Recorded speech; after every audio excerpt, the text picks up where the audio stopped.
It may be a very short party for Iran's automotive industry. Workers at Iran Khodro, the country's biggest car manufacturer, are celebrating the export of 100,000 vehicles. We will work to improve the quality of our products. We must get better than South Korean companies, as they started making cars long after Iran Khodro. But the bosses are worried. They say the government's economic policies are preventing them from being competitive.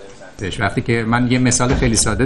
a simple example. You go to a bank in South Korea and they provide export facilities in 2 days, while we may obtain the same facilities in 2 years, and we're the ones who pay the price for the delay. Iran Khodro has been seeking foreign loans to expand its business, but those plans have been hampered by bureaucracy and difficulties involved with doing business as an Iranian company.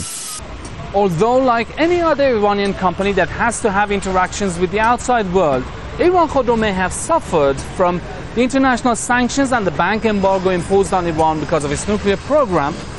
This company also has to face a tough competition out there on Iranian streets. With no access to loans to make things, manufacturers here are suffering because it has become cheaper to import things. Iranians will import more than $1 billion worth of foreign cars in the year to March 2009. An enormous amount that secures jobs in other countries but harms industries here.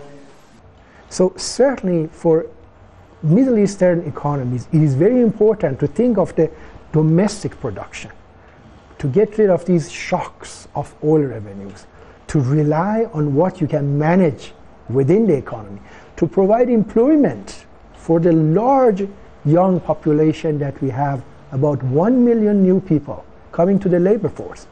You can manage this with oil revenues, but you can manage it with domestic production, factories, real privatization, and what you can think of economic democracy.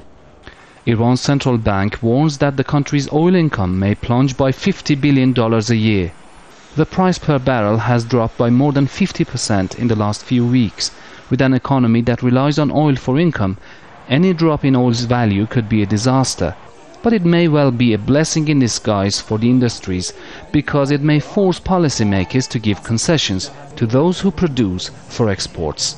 Alireza, Ronaghi, Al Jazeera, Tehran.